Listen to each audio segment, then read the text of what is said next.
Eu queria começar a falar um pouco sobre escala evolutiva, que é um tema muito difícil, complexo, né? Na verdade, tiveram já várias discussões na própria tertúlia, na mini tertúlia, com o professor Valdo, sobre esse tema. Eu lembro que teve um curso, um círculo mental somático, que abordava especificamente esse tema da escala evolutiva, e durante a discussão com o próprio professor Valdo surgiu um monte de dúvidas, né? Ninguém conseguiu se colocar direito, não conseguimos colocar direito essas inserções na escala evolutiva, por exemplo, a UFIEX e outras coisas. Então, é um tema avançado. Talvez a gente só consiga ter uma noção maior da escala evolutiva, uma cosmovisão maior, quando a gente tiver como consciência.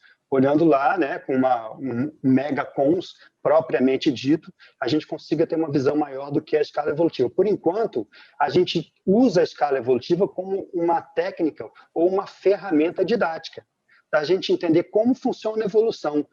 Como a gente colocou aqui no paper que eu passei para vocês, de alguma forma, né, a gente tem que separar os níveis evolutivos para a gente poder fazer a autolocalização.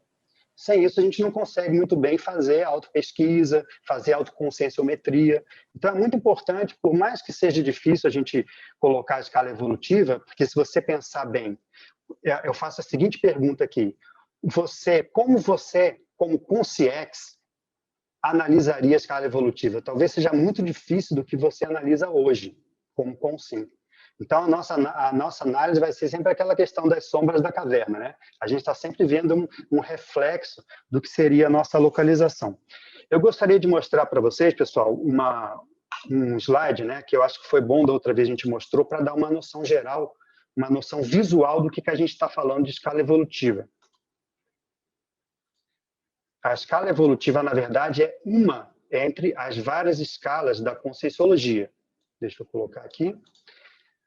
Então, a escala evolutiva, talvez ela seja, e certamente é, né, a principal medida de autolocalização da Conscienciologia, e, na verdade, a espinha dorsal da Conscienciologia é a escala evolutiva. É um dos temas centrais, e esse tema da escala evolutiva ele perpassa todas as áreas da Conscienciologia. Então, qual seja a sua IC, não importa, qual a especialidade que você tem, também não interessa, você vai acabar tendo que estudar a escala evolutiva e você vai ter que fazer uma relação da sua especialidade com a escala evolutiva. O professor Valdo sempre comentava que conscienciologia é um sinônimo de evoluciologia. Na verdade, a conscienciologia foi feita para explicar, entender e apresentar técnicas para você ascender na escala evolutiva. E daí a gente vê a importância disso, né? O nosso problema básico, que a gente pode até ver pelas pensadas que a gente colocou, quando a gente analisa a escala evolutiva, é a armadilha do ego, né? Porque o ego humano, quando vê uma escala hierárquica, já pensa logo em poder. E ele pensa, como é que eu posso subir nesse negócio aí? Como é que eu posso ficar acima dos outros, né? Esse meu nível está ruim ou eu tenho que melhorar? Então, às vezes, a intenção nossa da escala evolutiva, ela tem que ser um pouco qualificada, né? Eu conheci gente, na época, no Rio de Janeiro, que falava abertamente lá na época era no Centro da Consciência Contínua, né, que o interesse dele na projeciologia na época era aprender a dominar as energias, porque isso dava poder para a pessoa. Então, daí a gente vê como é que o ego humano é interessante, né? Então, eu gostaria de falar o seguinte, tem 3 modos principais, na verdade 2, né, da gente ver a autolocalização evolutiva. Um deles é a ficha evolutiva pessoal, que é muito importante. O outro é a escala evolutiva das consciências. Só que eu gostaria de mostrar aqui a ideia de que a gente tem uma ciclologia evolutiva grande, né? Eu acho que vocês estão vendo aqui, né? Então, a gente tem uma ciclologia evolutiva, ou seja, uma série de escalas e ciclos da conscienciologia que a gente usa, né? E a escala evolutiva é um deles, talvez seja o mais importante, mas é um deles. Então, ciclologia evolutiva significa a gente estudar os ciclos, as escalas, as fases evolutivas, as etapas, os estágios evolutivos, todos esses que a conscienciologia traz para a gente se analisar, oferece para a gente analisar. Isso tudo diz respeito à nossa espiral evolutiva pessoal e grupal. Então, a evolução, dentro de qualquer escala ou de qualquer ciclo que você possa analisar, ela sempre se dá num formato de espiral. Ou seja, você vai subindo lentamente e, às vezes, você tem que retroceder com o grupo só que você retrocede em outro momento, em outro contexto, formando uma espiral que o que a gente quer que seja é sempre ascendente, né? E a gente quer avançar na escala evolutiva o máximo que a gente puder para poder assistir aos outros. Só para a gente ver como tem escala e ciclo na Conscienciologia, eu vou apresentar alguns para a gente ver como tem, às vezes a gente não se dá noção, né? Não tem noção e não se dá conta de como tem escala e ciclo dentro da Conscienciologia. Por exemplo, ciclo evolutivo pessoal, o ciclo multiexistencial pessoal, esses dois são bem conhecidos, né? O professor Valdo comenta no verbete do DAC, Siglologia, que ele fala do ciclo multiexistencial grupal, né? E esse tem a ver, por exemplo, com um movimento cíclico de diásporas e reagrupamentos do grupo evolutivo. No momento, a gente está vivendo um desses pontos de reagrupamento dentro da CCCI, né? E a tendência, ou pelo menos muitos de nós, quando formos para a liderança evolutiva, nas próximas vidas vamos fazer uma diáspora, ou seja, cada um vai para o seu campo assistir o seu povo, como uma espécie de líder evolutivo, né? Então, no momento, a gente está na diáspora, a gente está no reagrupamento, desculpa, e depois a gente vai para a diáspora do grupo evolutivo. Tem uma série de etapas e estágios também. Por exemplo, tem a teoria dos 4 cursos evolutivos, vocês já devem ter ouvido falar, né? Fala do curso zoológico, do botânico, zoológico, hominal, e depois o mental somático, né? Eu vou apresentar mais à frente eles aí para a gente ter uma noção, uma visão geral. Tem o estágio holossomático, que são os 4 estágios de predominância do holossoma. Existe o estágio grupocármico, que é muito estudado, né? Que são aquelas 5 fases do curso grupocármico, fase da libertação grupocármica. Existe a escala da consciência contínua, que foi talvez a primeira a aparecer para a gente, lá no Projeciologia, são 7 estágios da autolucidez multidimensional. E a gente sempre tentou ver onde é que a gente estava dentro dessa escala da consciência contínua, né?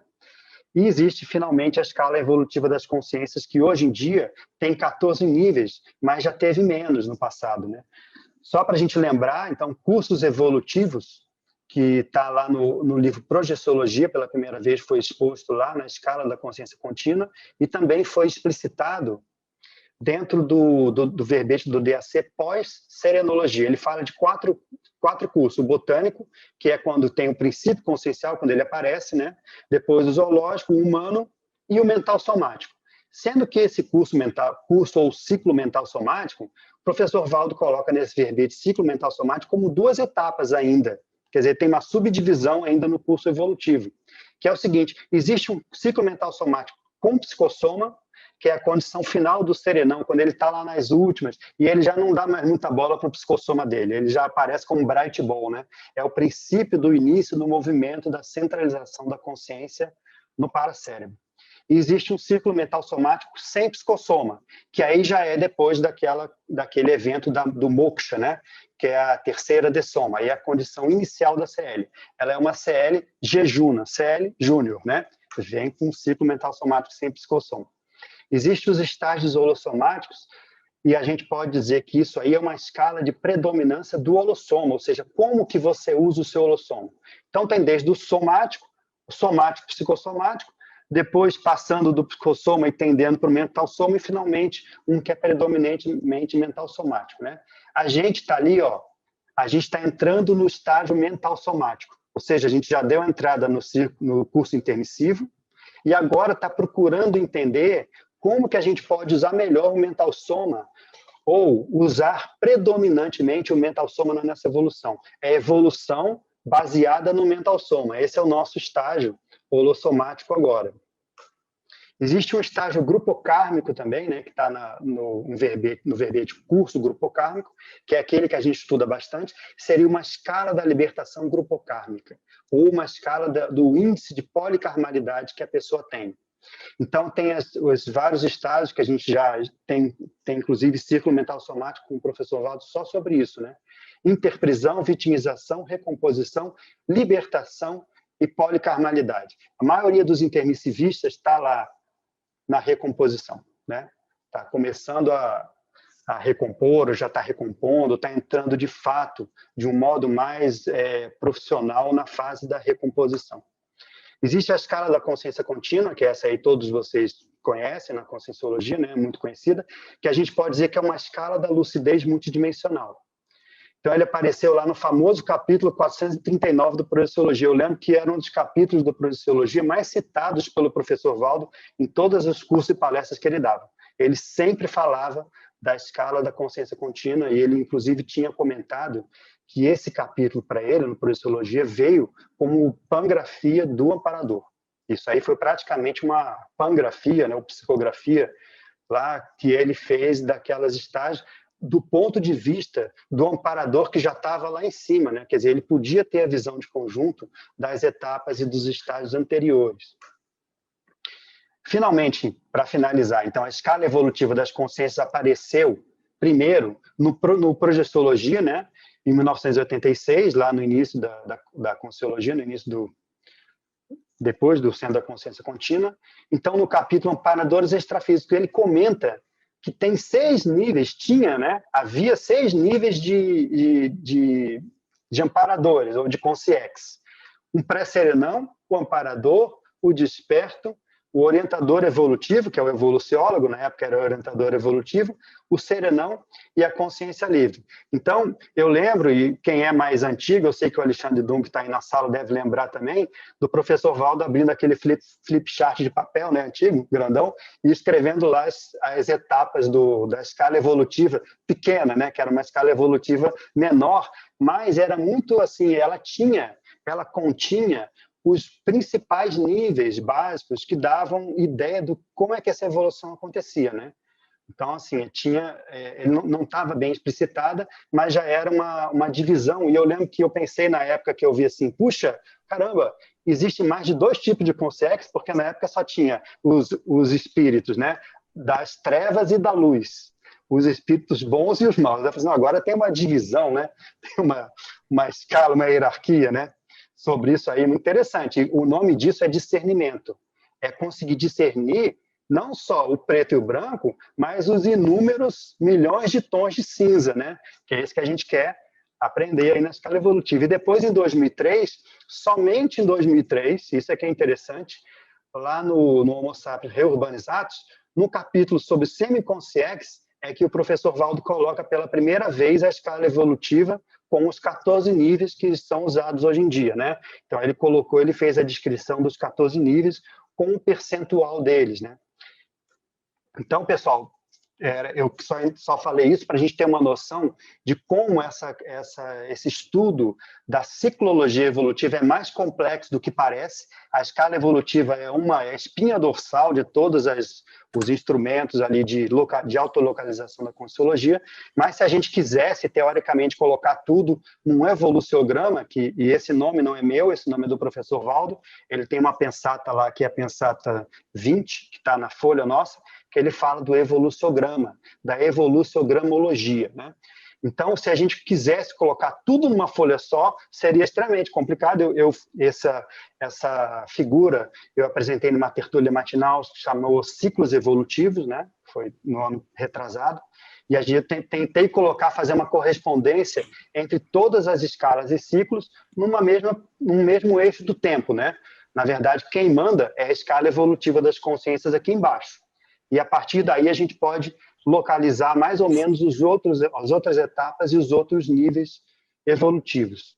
Ok?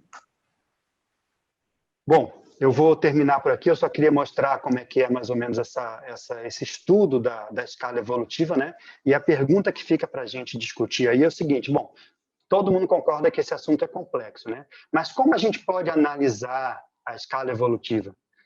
Não só na autolocalização, mas na heterolocalização também, né? Então, existe uma certa superposição entre os níveis. Por exemplo, você pode ter trafores de níveis superiores, você pode apresentar também agora, hoje em dia, trafares de níveis inferiores ainda. E por que isso? Porque aquele gráfico do conscienciograma, ele não é um gráfico cheio de buracos? Alguém tem um gráfico bonitinho, lisinho? Né? Cadê a Luimara para dizer para a gente aí? Eu acho que os gráficos não são bonitinhos, né? Eles são cheios de buracos e de picos e vales, né? Então, a gente tem alguns trafores melhores, que já estão um pouco acima da nossa média, de manifestação e trafares menores que ainda estão abaixo da nossa média de manifestação. O que a gente tem que fazer, o que o evoluciólogo faz, é tentar equalizar. E a gente já ouviu aquela frase assim, o evoluciólogo leva tudo de jeito, né? O que significa isso? Ele não deixa mais buraco dentro da conscienciometria dele. Então, a gente pode pensar também como cada um desses nomes da escala evolutiva como um índice de cada traço determinante daquele nível. Por exemplo, a desperticidade, ela não é somente a pessoa que é desassediado permanente total. Isso é uma das características do desperto. Por exemplo, o desperto ele tem cosmoética, ele tem um bom nível já de teleguiamento, porque ele está em contato com o parador, etc. e tal. Então, a gente tem aí uma dessas possibilidades. Eu vou parar aqui, que eu já falei demais, né? Muito bem, voltamos. Eu peço desculpas de ter me estendido aí, mas acho que é bom ter uma ideia gráfica, né? Visual, do que nos espera na discussão. Então, está aberto aí, pessoal. Quem gostaria de começar?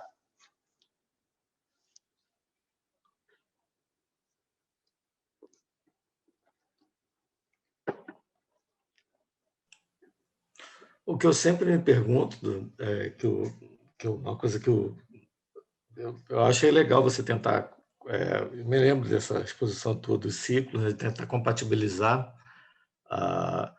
os ciclos, né, mas o Valdo dava muita importância, ele sempre falava assim, não, tem que ver a FEP da pessoa, né, que seria, vamos dizer assim, o holokarma, né, vamos dizer, o grupo karma, mais o grupo karma, talvez, do que o ego karma e o polikarma, né?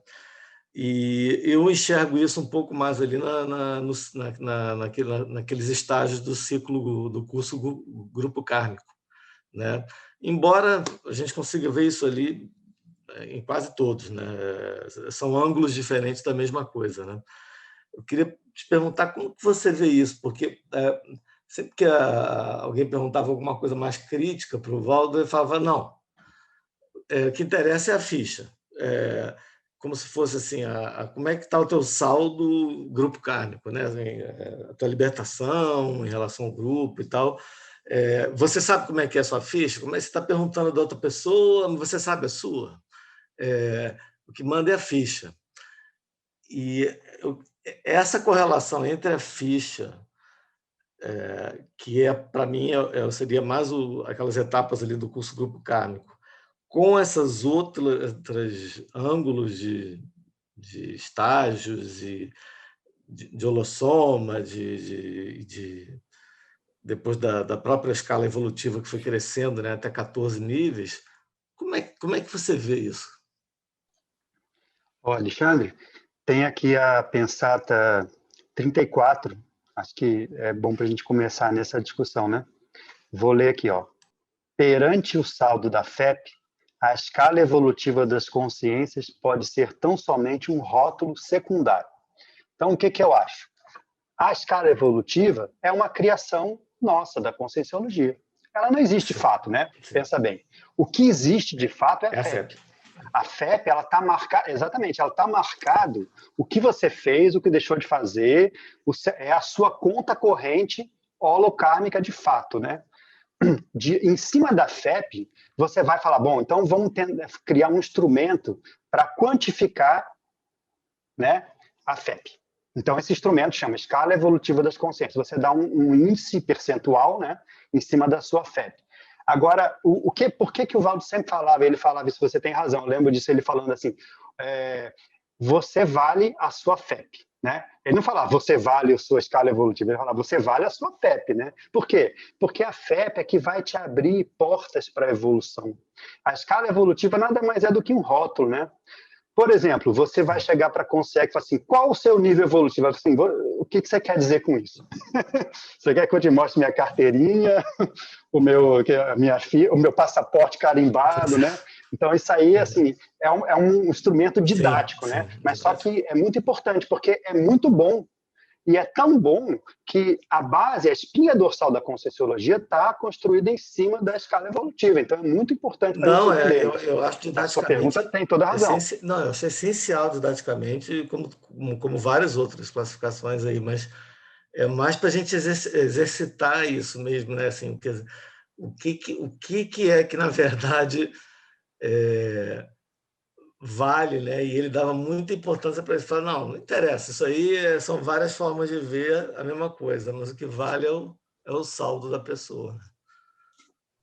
Eu acho que a 32 menciona também essa mesma contextualização, que a FEP é o fator determinante para tudo que ocorre a respeito da evolução da consciência. E como o Eduardo falou, você vale o saldo de sua FEP.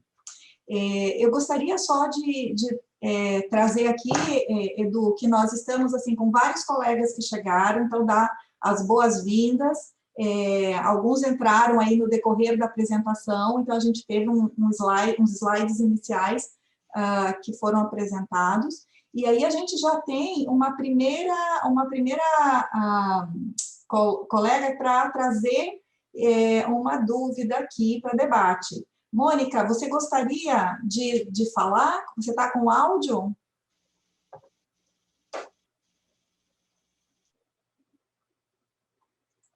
Só um pouquinho, vamos...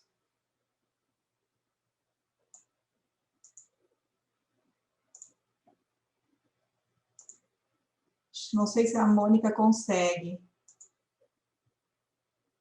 Eu acho que ela está com um probleminha, realmente não está dando. Bom, a Mônica gostaria da pensata número 4, Eduardo. Na pensata 4, a priorismose, como fazer essa avaliação com racionalidade? Tá? A pensata diz o seguinte, a priorismose. A priorismose é o orgulho que impede a pessoa de se classificar racionalmente na escala evolutiva. Então, realmente, para a gente se analisar na escala evolutiva, requer um nível de, vamos dizer, de maturidade consciencial muito grande, né? Porque não é só você elencar todos os itens a favor e contra. Você tem que se posicionar na escala evolutiva. E o seu autoposicionamento na escala evolutiva tem muito a ver com o seu ego e tem a ver com a priorismose, que é aquilo que você tem de ideia fixa, né? Que você tem de ideia que você não abre mão. Então, antes de avaliar a escala evolutiva, você tem que fazer uma autoanálise e uma autorreflexão profunda, né? Eu penso que essa pensata fala nisso aí. Agora, se alguém quiser comentar, pessoal, tá? Podem ficar à vontade aí. Se alguém quiser responder, para a Mônica também. Eu posso... Vocês estão me ouvindo? Pode falar, Márcio, estamos te ouvindo. Eu estou no celular aqui, mas uma coisa que eu fiquei pensando, e que eu penso na realidade sobre isso, é a perspectiva de onde você está fazendo a análise, né? Então, por exemplo, eu analisando a minha, estou analisando sobre os meus paradigmas pessoais, a maneira como eu enxergo o mundo. Eu posso achar que sou determinada coisa, né? Outra coisa é você receber os feedbacks, né, de outras pessoas com visões de mundo diferentes das suas sobre um determinado ponto de vista. Então, acho que você fazer uma maneira legal de se fazer essa avaliação de como é que você está, independente até da ficha, é você ter essa análise 360 graus, de uma maneira muito variada mesmo, assim, com o maior número possível de perspectivas diferentes sobre aquilo que você está pensando em analisar a seu respeito. Assim, é uma ideia que eu tenho, né? E aí entra na questão da reverificabilidade, né? Então, aí você também tem que reverificar isso em outros contextos, ver se é aquilo mesmo, né? Se você é realmente aquilo que está sendo posto ou que você acha que você é, né? Para você formar uma identidade mais concreta, mais válida da sua condição. É uma dica, assim, é um comentário, né? Se vocês quiserem comentar em cima também. Eu acho esse comentário muito bom, Elmar, e aproveitando você, tem a Luimara, tem mais gente aí que é da Consus, né? Não adianta a pessoa chegar e falar assim, eu acho que eu sou, sei lá, consciencial. Isso aí não significa nada, né? Isso aí é cair nessa pensata 4 da priorismose total, né? Então, o que a pessoa tem que fazer é lançar mão de todas as ferramentas e técnicas que já tem hoje em dia. Por exemplo, o conscienciograma, que vocês estudam bem, é talvez a melhor técnica para você se localizar na escala evolutiva, não é isso, Elmar? Eu acho que é um instrumento muito valioso, assim, eu tenho usado e tem me ajudado muito, sabe, Eduardo? Assim, Eu acho que foi quando eu consegui melhor ter uma visão mais clara de mim. Mas principalmente, não só eu respondendo, mas também tendo, por exemplo, feedbacks a meu respeito, a respeito do que eu estou analisando, sabe? Não só a minha visão, mas também a visão de outros, né? Sobre aquele tópico. Por exemplo, eu estou estudando reverificabilidade. Então, para mim é uma coisa, eu acho que posso ter um determinado comportamento, um determinado padrão, né? Uma determinada identidade em vários pontos. Mas outras pessoas aí me dão complementos daquilo. E esses aí entra até o parapsiquismo. Mas acho que o instrumento do conscienciograma, ele é muito balizador, assim, ele te dá um norte muito interessante. E até de entendimento, né? Porque tem perguntas no conscienciograma que você nunca pensou a respeito, né? Falei, caraca, eu nem cheguei a pensar sobre isso, quanto mais me dar uma nota sobre isso. Assim, isso nem estava no meu escopo de análise naquele momento. Então, amplia muito a visão que a gente tem e o alcance da nossa consciencialidade. E aí eu acho que o Consciencobai, né, é um bom instrumento coadjuvante ao conscienciograma para a pessoa chegar a uma visão mais consistente do que ela é, na realidade.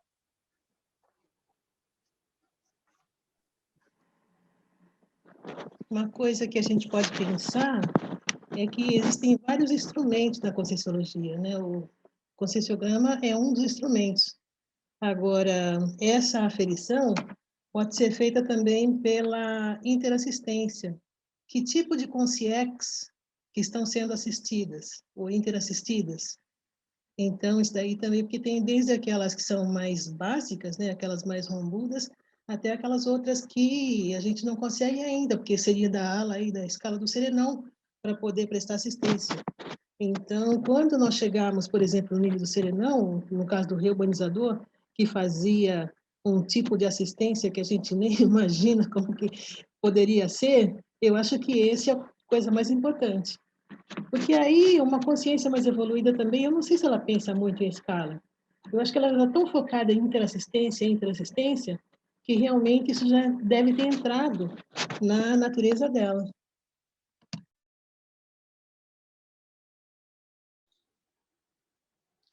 Tem também, né, Marta, aproveitando aqui, a Pensata 47 e a 48 falam bem sobre isso que você está falando, né?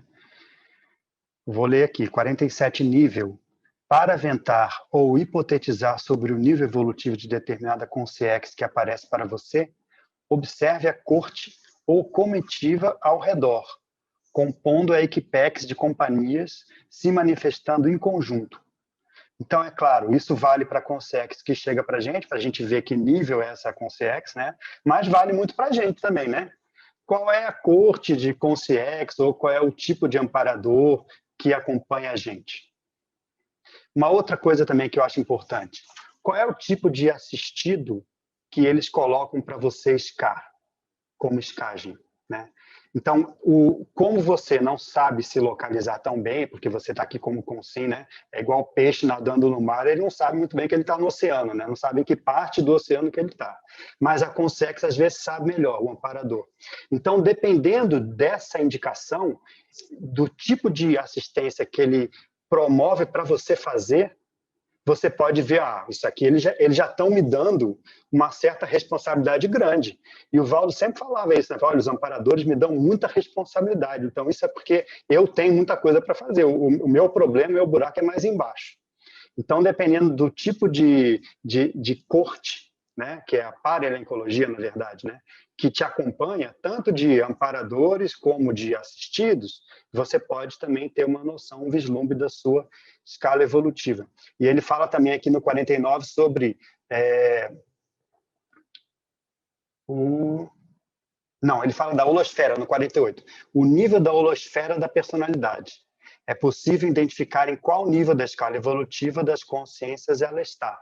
Então, não adianta a pessoa mostrar para você uma carteirinha, por exemplo, de desperto, né? E você chegar perto da pessoa e sentir aquela holosfera ruim. Né? Não faz sentido nenhum isso aí. Então, a holosfera, né, é o cartão de visita da pessoa. Não tem como negar a holosfera da pessoa. Se ela for infiltrada, ela pode se anular. né? Mas o infiltrado nunca vai fazer uma holosfera negativa ou anticosmoética, né? Ou caótica, sendo que ele não é assim. Isso aí não faz sentido algum.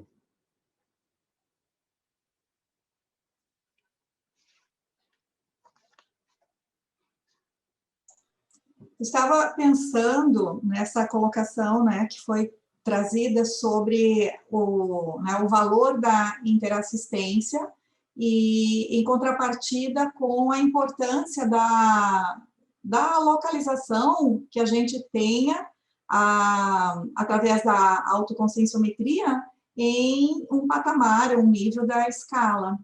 E aí, eu assim, inicialmente, eu pensei o seguinte: se a gente fala só de interassistência, a gente está tratando de um tema que é avançado, é de ponta, mas o projeto da Conscienciologia, ele também está calcado na base da autoevolução lúcida. Então, esse processo, né, do ser egoísta para ser altruísta, né, egoísmo agora para um altruísmo maior, eu entendo que, enquanto a gente fala nesse valor e importância do autoconhecimento, e aí sim, nós temos as nossas múltiplas ferramentas em várias instituições, e a conscienciometria, ela vem como um carro-chefe por apresentar o trabalho do professor Valdo junto ao conscienciograma. Então, a gente procura ter mais desdobramentos de técnicas, inclusive para melhorar a forma como a gente consegue fazer essa autopesquisa conscienciométrica. Então, o que eu estive refletindo a partir da colocação da Marta? Que talvez o fato da gente olhar mais para si, com o propósito de ter essa autoconsciencialidade mais clara, ela requer um nível de autoassistência também. Então, quando a gente fala muito em interassistência, às vezes, a gente pode estar equivocadamente só falando em prestar assistência. Mas eu saber quais são as minhas habilidades, ou trafores, quais são as minhas competências que são relacionadas a ideias inatas do curso intermissivo. Ao mesmo tempo, saber quais são os travões que eu tenho, sejam eles de trafares aqui que são mais, que de algum modo afetados do intrafísico, ou aqueles trafares que têm raiz paragenética. E ainda ter maior clareza do que falta. Por isso que eu acho que a escala evolutiva, o professor Valdo trouxe ela como um elemento de autopesquisa, entende? E eu concordo com esse equívoco, muitas vezes, em relação à hierarquia. Falou em escala, já realmente a gente já vê como parâmetro, e esse parâmetro ele dá uma referência para a gente. Mas, no caso, o objetivo principal é esse parâmetro e essa referência de onde eu estou, só que não apenas do ponto de vista intrafísico. Por isso que o conscienciograma, ele era utilizado, segundo o professor Valdo, inicialmente, pelos evoluciólogos lá após a Dessoma. E aí, agora, a gente tem a possibilidade de estar no intrafísico, planilhando a nossa autoconsciencialidade, para que a gente se qualifique. E aí, sim, para autoevolução interassistencial e multidimensional. Então, eu só queria trazer essas reflexões aí que eu fiz a esse respeito. E aí, acho que a gente depois, vamos ver se tem mais alguém para comentar. Tem o Robson.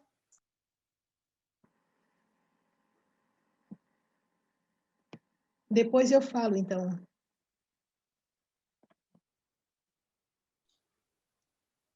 A Marta pode falar enquanto o Robson não entra, né? Então, assim, uma coisa que eu entendo é que nós fizemos um curso intermissivo.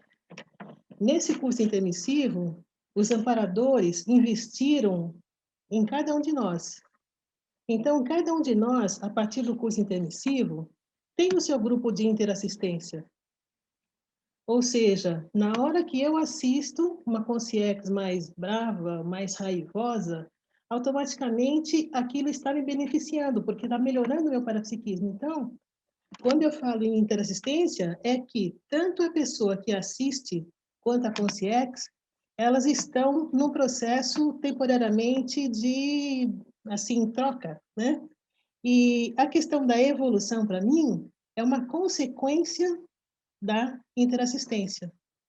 Então, se eu não presto assistência, automaticamente eu não vou evoluir. Se eu deixo o meu grupo evolutivo de lado, automaticamente eu vou ficar estagnada evolutivamente. Então, como eu entendo que a evolução, no caso, ela, para mim, ela é um efeito da interassistência. A interassistência como ética, né? Então, por exemplo, a pessoa fez um curso intermissivo para assistir determinado grupo de consciências intrafísicas e extrafísicas. Isso pode ter uma ligação com o nosso passado também, né? Então, o que nós fizemos no passado e que deu certo? Então, nós estamos trabalhando nesse sentido. Agora, por exemplo, os evoluciólogos, eles trabalham com os nossos trafores. Então, eles selecionam-nos para realizar a ProEx de acordo com os nossos trafores. Trafar, todo mundo tem, inclusive serenão. Não é negligenciar o trafar, deixar o trafar de lado, esquecer, fingir que não existe, mas é privilegiar a atuação pelos trafores. Porque aí a gente faz a desconexão com os assediadores, porque assediador que gosta de trafar.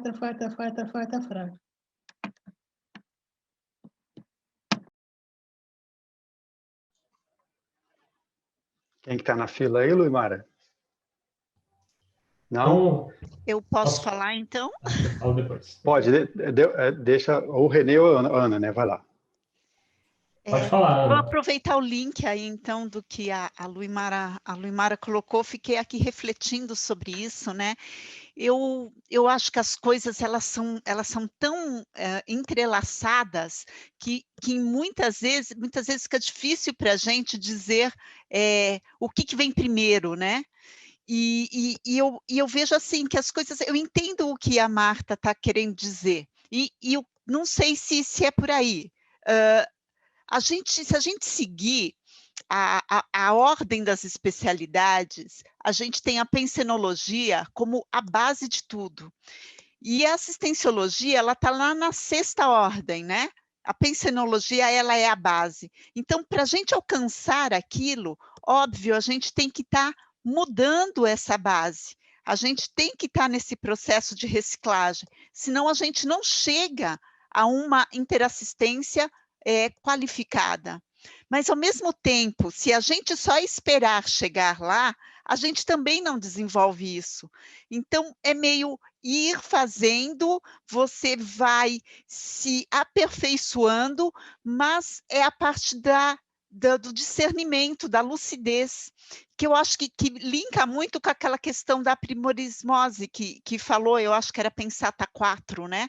Se eu ficar nisso, eu fico estagnada, eu não vou evoluir, porque eu preciso, o que vai fazer com que a gente caminhe à frente? Justamente a minha autopercepção do estágio que eu estou. Falou muito da FEP, né? A Pensata 8, a 8 e a 9, elas falam da FEP também. Então, na 8, ele diz assim, autocriticidade. Mesmo quem admite que possui autocrítica, ainda tem longo percurso evolutivo pela frente. Sem abordagem ao saldo da ficha evolutiva pessoal, não se tem noção exata e confiável da própria realidade consciencial. Então, assim, o que eu reflito dessa pensata? De que me parece que a gente tem aí a conscienciometria, foi falado sobre consciencobaia, a gente tem a própria questão da interassistência, nós temos várias técnicas que nos levam a ter pistas de quem somos nós. Mas como que nós nos manifestamos agora? A gente está aquém ou a gente está além do nosso real nível? O nosso real nível, ele vai ser determinado ali pela FEP. E todo o resto são instrumentos de pistas, e a gente tem que ter aí essa autopercepção para que a gente faça isso com lucidez, realmente buscando qual que é o meu nível, aonde eu estou, como que está a minha manifestação. E na 9, se a gente olhar, pensar tá 9, ele vai falar que o desperto, me parece, eu entendo isso, que a partir do desperto já se começa a ter um pouquinho mais de consciência em relação em que nível evolutivo que eu estou. Né? Porque ele fala isso, o ser humano desperto é naturalmente consciente quanto à sua condição evolutiva. Então, acho que a gente começa a ter um pouquinho mais de clareza a partir da desperticidade. Não sei, a ideia que me veio. Ao final, ele vai dizer novamente que a condição evolutiva real é dada pela FEP. Então, não sei, só para a gente fechar aí, que eu acho que tudo que falamos envolvia as mesmas coisas.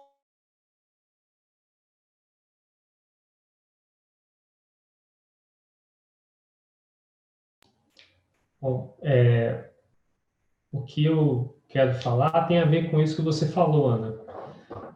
Especialmente nesse final da ficha evolutiva pessoal. Eu fui ouvindo aqui, eu gostei dessa abordagem que você trouxe, Eduardo. Eu concordo com isso, de que escala evolutiva é um conceito para ajudar a gente a pensar. Né? Não tem na natureza evoluciólogo. Esse aqui é um evoluciólogo, né? Igual tem uma árvore.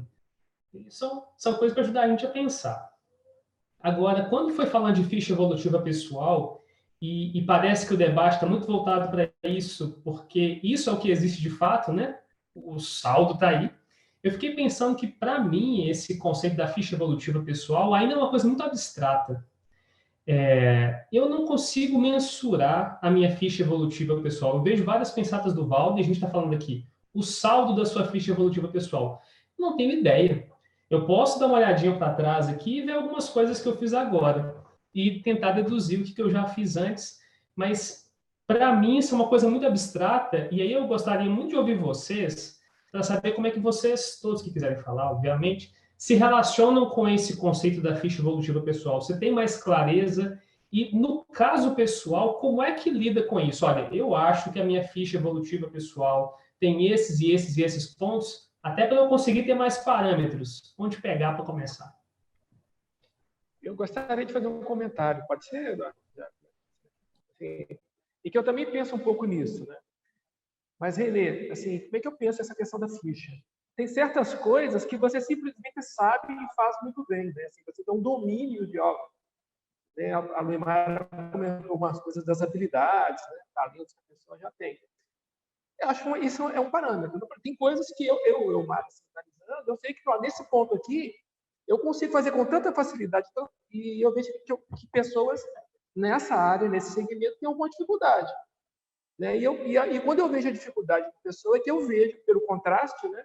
Que dá o contraste, é que eu vejo que aqui parece que eu tenho a minha ficha, vamos dizer assim, né? A minha história autobiográfica me propiciou chegar a ter essas habilidades, ou essa forma de ver as coisas. Isso é um parâmetro para analisar ficha evolutiva. Né? Outra questão também que eu acho que seria interessante, que eu uso também, aí puxando aqui de novo para o conscienciograma. Né? Você vai respondendo o conscienciograma, que é um parâmetro, né? Só um instrumento. Você vai respondendo, e conforme você vai se colocando ali, conforme você porque ao responder o conscienciograma, a sua memória também é ativada, né? Você começa a lembrar de situações, de contextos, você lembra da sua infância, lembra de processos enormes, assim, você faz quase que um inventário da sua vida. E você vai analisando ali a sua postura frente a todas aquelas situações.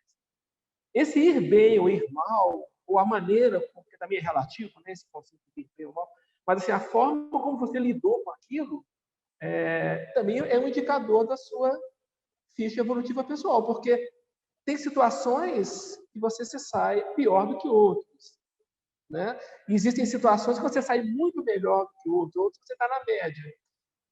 Você tem elementos ali para ir tendo uma ideia do que está agregado já em você. Né? Eu vejo a ficha evolutiva não só aquilo que você fez, mas aquilo que agregou também, aquilo que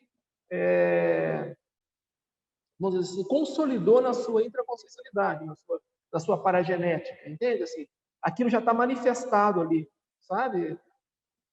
Tem esse aspecto também mais do que você fez, as funções, né, as atividades que você fez, as situações que você viveu. Mas eu acho que também o que agrega, o que fixa na sua paragenética de tudo isso, as cicatrizes evolutivas, né, assim, elas são elementos dessa ficha.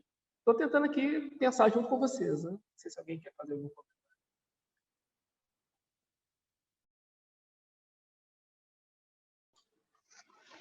Quem quer falar, pessoal, podem ficar à vontade aí. Eu posso comentar essa pergunta aí do Renê com relação à FEP. Tudo bem, pessoal? Boa tarde. Eu penso também um pouco alinhada aí com o Elmar, assim. Eu acho que a FEP, não só o que a gente fez no passado, mas olhando para a gente hoje, né? E para mim esse estudo da FEP, ele está muito relacionado ao curso grupocármico. Então, esse nível de liberdade que a gente tem hoje, em algumas coisas, tem coisas que a gente está mais livre, mais liberado, tem outras que a gente ainda vai patinando, né? E esse saldo é diferente em diferentes setores, né? Eu acho que a gente vai tendo uma noção melhor um pouquinho da FEP. Eu também não sei dizer, assim, o valor da minha FEP, assim, em termos quantitativos, mas pelo menos acho que em termos qualitativos, se ela tá mais próxima de estar no azul, se está ainda muito no vermelho, se está caminhando para sair do vermelho, se eu já estou fazendo esforços para sair do vermelho. Mas eu acho que, para mim, ela tem muita relação com o curso grupocármico e com a relação em autopesquisa em vários aspectos, né? De paragenética, grupokarma, a conscienciometria, o curso grupokármico mesmo dá um bom indicador, o nível de liberdade, as quantidades de aporte, isso tudo para mim são indicadores para dizer em que ponto a minha FEP está mais sujinha, está mais limpinha, onde que eu estou fazendo mais esforços. Eu penso que é por aí. Oi, boa tarde. Boa tarde a todos.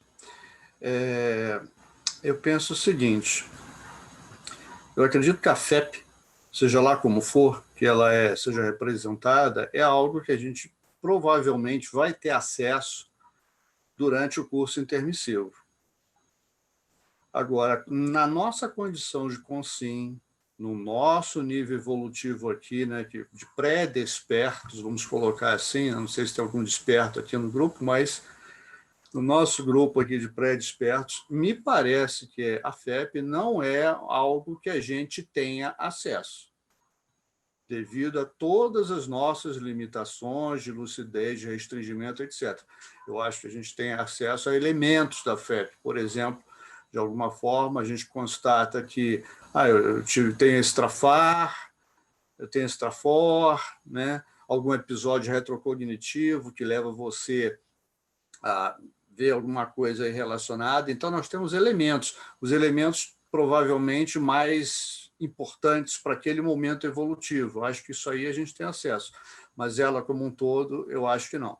Gostaria, inclusive, de perguntar a todos os presentes se alguém já teve acesso, de alguma forma, ou acredita ter tido acesso à sua FEP, como sendo esse, vamos chamar assim, de documento, né, porque não tem outra palavra, né? Esse documento aí de forma... Alguém teria tido alguma projeção, ou durante algum curso, ou durante a dinâmica, alguém vislumbrou essa sua FEP ou não? Gostaria muito de saber isso. Ô César, eu só queria até trazer para a discussão de todo mundo o seguinte, eu vejo a FEP também como um somatório dos seus atos ao longo dos milênios e das vidas, né?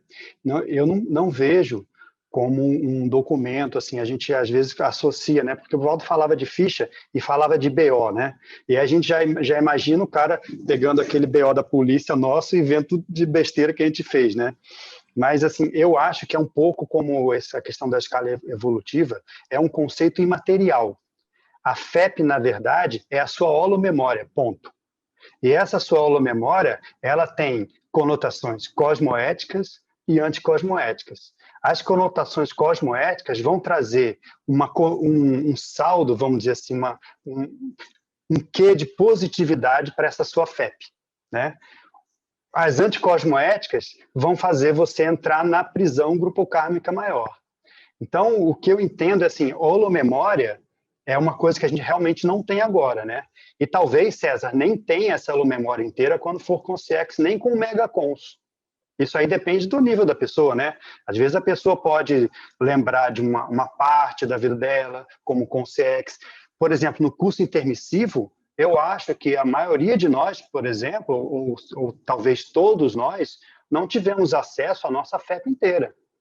Quem tem essa noção, né, que se a gente pode chamar de uma ficha evolutiva, que seria mais ou menos uma síntese da consciência. Isso é a FEP. Talvez quem tenha essa noção dessa síntese é o evoluciólogo. E não só pelas memórias específicas, de ficar analisando, contabilizando o que você fez de errado ou não, né? Mas às vezes analisando você como um todo, né? Então ele sabe ver, através da semiologia dele, né? Ele sabe ver você como é que está a sua situação. E isso a gente chama de FEP. Então, talvez não esteja escrito ou inscrito em nenhum lugar, em nenhuma parapsicoteca, nada, né? É uma questão imaterial desse negócio da FEP. Agora, o que a gente tem para fazer hoje em dia é ver os indícios da FEP. Então, isso que a Andressa falou, que eu acho que é o ponto central, principal, é o curso grupocármico. A escala do curso grupocármico, aqueles estágios do curso grupocármico, eles são um reflexo direto dessa sua ficha evolutiva, ou seja, quanto que você está mais liberto ou quanto que você está ainda preso. Isso aí é o que importa para você, né? Isso vai dizer exatamente o que você fez, que você criou a interprisão grupocármica e o que você fez de assistência, pelo contrário, desfez a interprisão que você tinha. Nesse sentido, Eduardo, que você está falando, eu estava olhando o verbete da ficha evolutiva pessoal, eu vou até colocar aqui no chat.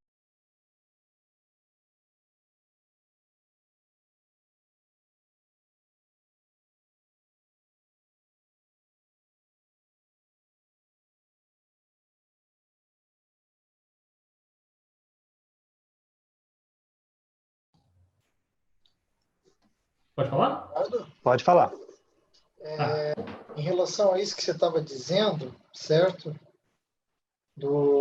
De como, por exemplo, o evoluciólogo vai fazer essa análise aí, ali na Pensata 48, tem uma coisa bem bacana que é assim, ó, pela holosfera energética da personalidade é possível identificar em qual nível da escala evolutiva das consciências ela está, né? Não necessariamente a FEP, né?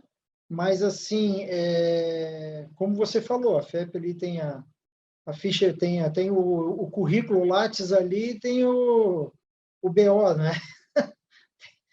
tem tudo ali, né? Mas pela holosfera, né? Obviamente, para quem tem competência para isso, é possível fazer essa avaliação, né? Do nível evolutivo da consciência. Eu posso só dar uma contribuição, Alexandre? Eu, na verdade, eu vejo a FEP como sendo o Valdo falava muito do frigir dos ovos, né? O saldo final. Para mim é como se fosse a própria é uma realidade imaterial, mas é a mais objetiva que existe e é a própria manifestação da consciência, na verdade, que é o saldo meritório, né? De como que a consciência além do espaço e tempo, durante todo o tempo que ela existiu, como que ela fez uso do livre-arbítrio dela, né? E o saldo meritório, realmente, não dos potenciais latentes, mas do que ela realmente desenvolveu, principalmente nas relações interpessoais. E isso está expresso na holosfera, que é uma forma que nessa dimensão a gente não enxerga, mas nas outras dimensões isso é real. E essa síntese é eu acho que é o próprio saldo da consciência. Isso ele é tão visual, uma coisa que dá para fazer uma leitura como se você estivesse olhando uma pessoa, olhando para o rosto de uma pessoa aqui nessa dimensão. Então, na verdade, ele é um saldo meritório da história daquela consciência, das escolhas que ela fez, e eu acho que talvez seja uma coisa que funcionasse como um melhor retrato, um retrato multidimensional, assim, atemporal daquela consciência. Eu acho que talvez seja o que torna cada um individualíssimo, cada um de nós individualíssimo, eu acho. Além do potencial, mas o que foi feito realmente. Né? E acho que isso fica gravado. Isso está além do espaço e do tempo, mas isso define a consciência. São os rastros, né, Alexandre? O rastro que você deixou e que Sim. reverbera Sim. até você, até hoje. Isso é porque a ficha define quem você é, Isso. porque, na verdade, você está recebendo o retorno do que, né? É o retorno do que você fez, uma questão de ressonância holopensênica. É a própria lei da física das outras dimensões, né? É o retorno permanente do que você fez, né? Expresso, é a contabilidade interdimensional aí, acho que expressa a individualidade de cada um mesmo. Né? Eu penso exatamente isso. Como é que a gente tem uma noção aqui, por exemplo? Assim, a minha noção de evolução é assim, eu já me projetei, vou litando, eu já tive uma exoprojeção, eu já consigo escutar o amparador da TENEPS. Então, esse é o meu parâmetro de evolução com relação a quem não faz essas coisas. De outra maneira, eu conheço um monte de pessoas que não têm nem a sensibilidade de achar que tem pessoas que não têm informação ou que não tem gente que passe fome no mundo, tem gente que acha que não tem isso. Então, a partir da hora que tu começa a ter esse universalismo, esse max-fraternismo, eu acho que tu tens um padrão de evolução, mas medir exatamente, eu, por exemplo, eu não tenho noção, eu acho que sempre a relação grupo Karma e FEP dá para fazer mas eu não tenho a noção do tamanho do meu grupo Karma. Se eu tirar o núcleo familiar central aqui, onde eu nasci, uma cidade pequena, coisa e tal, uma coisa que eu estou olhando melhor e estudando, mas eu não consigo ter o tamanho ali. Eu tenho problemas com alguns deles ali muito fortes, assim, que me diz assim, não, então eu não sou tão evoluído, porque ainda tenho problemas com aquele. Mas, de outra maneira, extrafisicamente, a gente já tem um dinamismo maior. Mas, para medir o grau evolutivo ou saber da FEP, eu não consigo ver como é que pode saber por aqui. Não tem jeito. Queria que vocês comentassem sobre isso para ver se eu consigo entender. Parece, Nelson, teria com certeza que avaliar com mais elementos. Mas, mesmo não sabendo a questão da FEP, pelo que você trouxe, já dá para ter alguns indícios do autoenquadramento, vamos dizer assim, na escala evolutiva. Então, você trouxe alguma condição, assim, de tenepsista, da questão da assistência e já a questão da projetabilidade lúcida. Então, aí, aquele primeiro, né, na primeira folha do paper, a gente tem ali a escala evolutiva, que é, a propósito, o tema do debate hoje, né? Que a gente tem aí onde o número 5, que é o tenepsista, com 25% da escala evolutiva, né, de desenvolvimento dessa condição maior de evolutividade, até onde a gente tem conhecimento, porque, ao que tudo indica, depois da CL, inicia-se novo curso grupo kármico, certo? Que aí são outras etapas que a gente ainda não tem informação e cognição. Então, já o projetor consciente, na escala, ele vai para um percentual de 30%. Então, eu acho que é muito significativo quando a gente volta esse olhar para essa autoidentificação. Porque se a gente pegar e ver o pré-serenão vulgar, a isca inconsciente e o tenepsista, o professor Valdo optou por classificar todos em um percentual similar. Então, isso já foi um assunto que a gente já conversou, já debateu um pouco, e até onde eu cheguei a levar uma proposição para ele. Falei, professor Valdo, isso aí para a gente dificulta lá na Conscius, a hora que a gente está preenchendo, respondendo o conscienciograma, entendeu? Uma coisa quando a gente fala pré-serenão vulgar como se fosse assim, ó, é todo mundo, né? Isso não, eu entendo que não é uma coisa horizontal, claro, não é uma coisa horizontal, existe um padrão ali, mas tu medir assim, tu pode medir mais ou menos, mas a FEP é uma coisa que não dá para saber, assim, ó, se o meu histórico para trás pode dizer que eu sou um cara que tenho algum valor para trás, alguma experiência, por o olhar que eu tenho de fraternismo, de universalismo com as pessoas. Eu quero o melhor para as pessoas, eu entendo que as pessoas... Tem gente que passa fome no mundo, eu estou preocupado com isso, e a gente entende, claro que um handicap maior é que entende que tu já é uma consciência em evolução, então isso já faz um diferencial danado, sabe? Que não está numa escala muito abaixo lá, porque tu já tens essa preocupação com a evolução não só tua, mas de todo mundo. Sim, sim. O que eu trouxe não é que a gente vai estar mensurando a FEP, isso que eu acho que a gente já entendeu que é algo mais complexo, né? Mas que é a forma como a gente pode trazer para algo que está mais palpável. Então, talvez, depois a gente conversa um pouquinho mais sobre isso, acho que o Renan tem um comentário para fazer aí. Isso, e está até nessa direção, Luimara, do que o Nelson está falando, porque eu pensei aqui na minha pergunta e nas coisas que eu estava pensando, e eu acho que eu estou pensando com um olhar muito interfisicalizado para essa questão da ficha evolutiva pessoal. E aí eu comecei a ter essas reflexões aqui agora com vocês.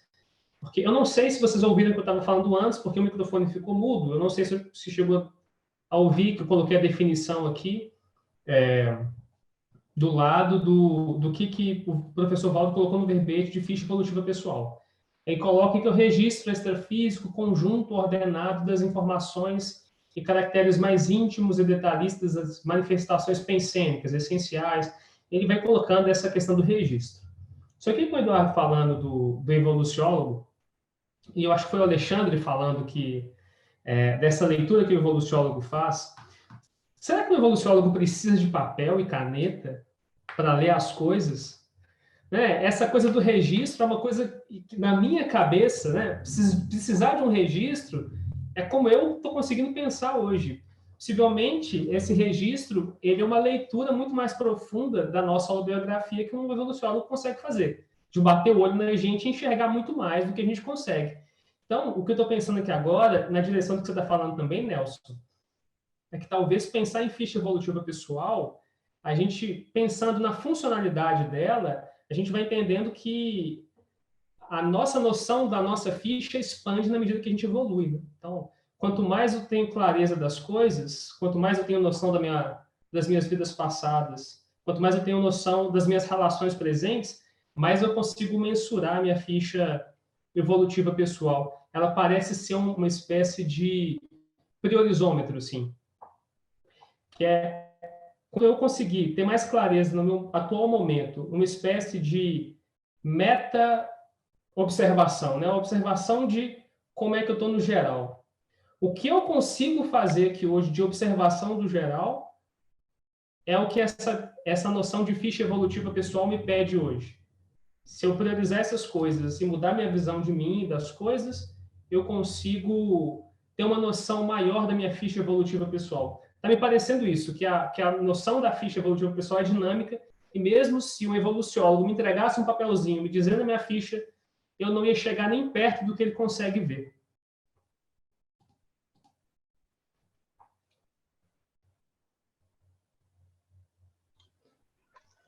Renê, eu acho que você tem toda a razão, né? Isso aí a gente às vezes associa várias coisas do extrafísico que a gente está estudando com o que a gente conhece aqui, né? Um reducionismo muito comum, né? Por exemplo, é a mesma coisa que você pensar que curso intermissivo é uma sala de aula com um monte de gente sentada ali e o evoluciólogo dando aula, né? Então, é muito mais do que isso, é uma parapreceptoria dinâmica ali, muito diferente. Agora, o que eu queria dizer é o seguinte, eu queria ver se vocês concordam com isso, é a minha visão, não é tão importante para a gente agora ficar pensando se a gente conhece ou não a nossa FEP. Isso aí é muito relativo, sabe? Como você falou, a gente só vai ver de fato quando for com o CX. Então, o que a gente pode fazer agora? A gente pode, claro, é muito importante a autolocalização para você se situar e para aumentar o seu nível de discernimento. Mas a sua holosfera e as aberturas dos trabalhos que você faz já é suficiente para você. Então, ó, a sua holosfera e a abertura dos trabalhos que você faz já é suficiente para você, hoje em dia, né? A gente sabe, a gente tem uma noção da nossa FEP, ou da ficha ou da escala evolutiva, ou da escala de autoconsciência contínua, pelo tipo de trabalho que você faz, aonde você entra, né? E o que você tem com isso, né? Então, assim, o que a gente está tentando hoje em dia na Conscienciologia? A gente está dando um jeito de ficar mais lúcido possível e assistir melhor os outros possível, né? Tem alguma outra coisa? É reciclagem, assistência e lucidez, né? Não tem mais nada para a gente fazer, né? Então, assim, o que eu queria dizer é o seguinte, a FEP é muito interessante, deve ser uma estrutura, talvez, com uma parapsicoteca, que não é nada que a gente possa relacionar aqui, mas para a gente não é prioritário agora ficar tentando esmiuçar a FEP. Tanto não é que a gente não consegue, né? Ninguém aqui, então, isso é coisa de consciex. Agora, eu queria trazer só um ponto aí, Lemara, já para botar uma pimenta, né? Por causa do horário, é bom a gente botar uma pimenta, né? Eu não acho, por exemplo, isso é uma ideia, né? A pessoa que tem uma projeção se enquadra como projetor consciente. Não acho. Isso aí é uma mera condição fisiológica, né? Porque até os animais se projetam, né? Então, isso aí não tem nada a ver. A condição do projetor consciente da escala evolutiva é a pessoa que domina a projeção consciente. E que é difícil da gente achar, né? O tenepsista da escala evolutiva não é aquela pessoa que senta há 10 anos na cadeira, no mesmo horário, e fica lá, né? Fazendo uma TENEPS burocrática. É o tenepsista que realmente é um tenepsista eficiente, aquele que é o cara veterano, né? Ou seja, ele já domina a condição da TENEPS. Então, os nomes dos níveis da escala evolutiva, eles mais ou menos determinam aquela característica ou aquele traço que predomina na pessoa como uma característica conquistada já. Né? Esse que eu penso isso, né?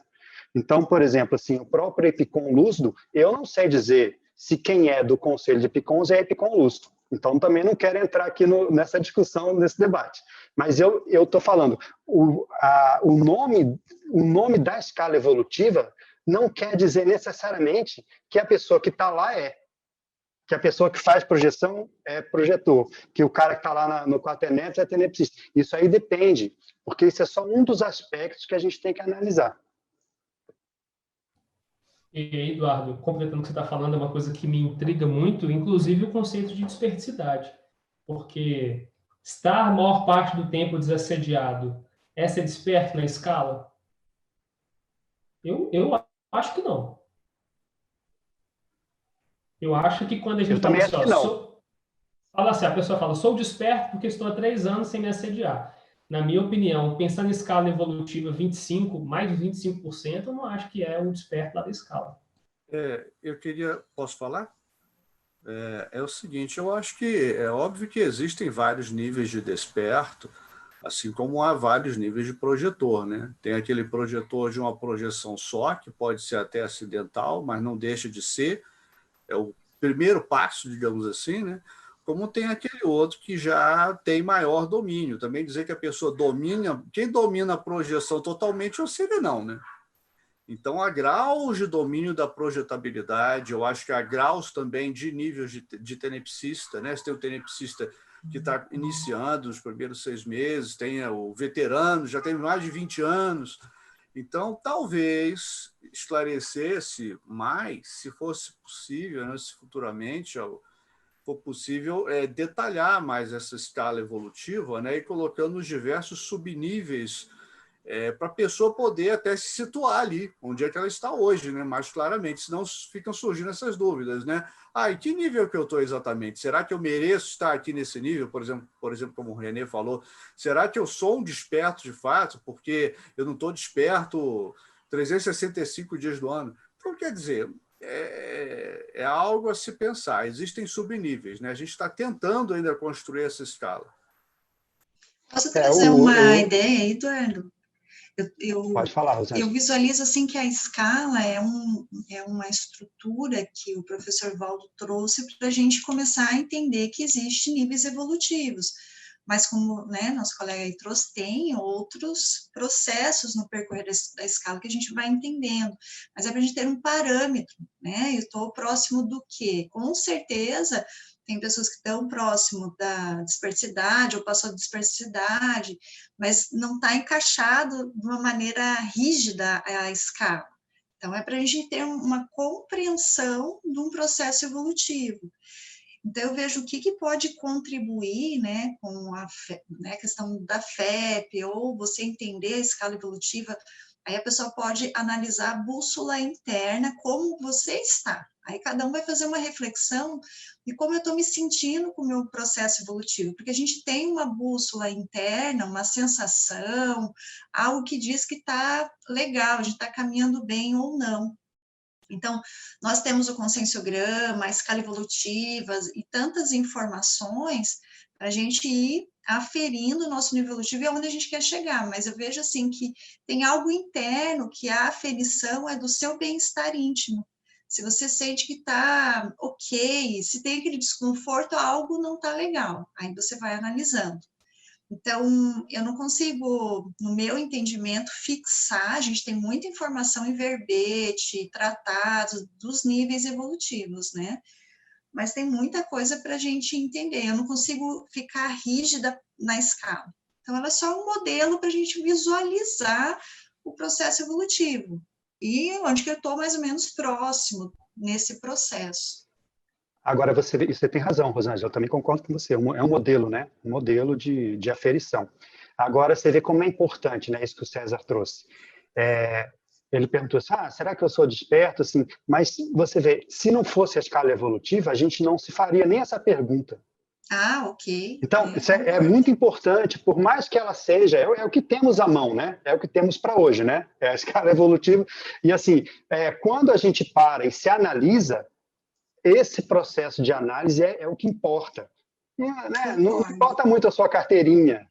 O que importa é o seguinte, você leu o que é o desperto na escala evolutiva? Ele bate com você as características? O que falta em mim para eu chegar nesse nível de dispersidade aqui? Porque isso desperta o nível 9, né? O nível 9 é um nome que o professor Valdo deu. Ele poderia ter chamado o cara de tranquilão, por exemplo, em comparação com o serenão. O 9 é o tranquilão. Aí você ia ver, aí ia ajudar a entender que o desassédio da pessoa é um item do tranquilão. Mas não quer dizer que seja ele, né? Ele pode, porque a gente sabe muito bem, por exemplo, que existe o desassediado permanente total patológico, que é aquele mega assediador, que o cara tem força presencial, que ele tem inteligência, que ninguém chega perto dele porque ele come todo mundo. Entendeu? Então, assim, isso aí, só o desassédio que seja, ele não diz nada. Se não vier acompanhado da cosmoética, do fato do cara ser um tenepsista veterano, do cara ser projetor, dele já ser um epicom, porque o que adianta a pessoa ser desperta se ele não tem um epicentrismo assistencial lúcido? Então, assim, eu estou lembrando, gente, porque o nome da escala evolutiva, o rótulo da escala evolutiva, não pode fazer a gente se confundir com as características dessa personalidade evolutiva. Uma coisa que eu queria trazer, contribuindo aí com o que você está falando, Eduardo, o que eu percebo em estudos, assim, dentro do conscienciograma, estudando também a escala evolutiva para a docência, né, da conscienciologia, se forma um campo muito otimizado, mais mental somático. Então, você vai se conectando com esse ambiente, com esse holopensene do estudo, e o que acontece? Começa a vir ideias, insights, percepções.